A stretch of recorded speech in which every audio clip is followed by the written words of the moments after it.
Welcome to TLC Pressure Washing's website. This is the section on fence cleaning, and we have two different types of fence we usually clean. One is a vinyl like this and one is wood like that. Today we're going to be working on this vinyl fence. I'm going to kind of explain the process so you understand how we clean fences and why it's going to stay cleaner longer, things like that.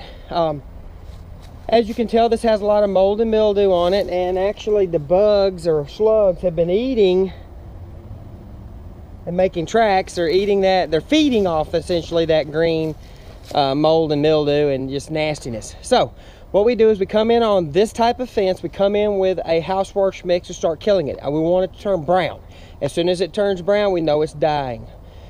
Then we come in with a little bit stronger mix on this, and at that point it's almost disappeared. And then all my job is to rinse it off really good under low pressure, no more than about 700 psi pressure. Mostly all I want to do is get any stubborn stains, bird poop, anything like that that won't come off under normal chemical type of cleaning, and I'm just here to rinse it off. And that's how we do vinyl fence cleaning. There's another section of the website that you'll look at wood fence cleaning. That's a little bit more involved, cost a little bit more because of the time and the labor and the type of essentially the type of soaps and things we have to use to actually do that. But thank you for viewing this particular portion of our website. Check out other parts of our website and enjoy. Remember, Tim Moore, TLC Pressure Washing, 615-405-8731. Thank you.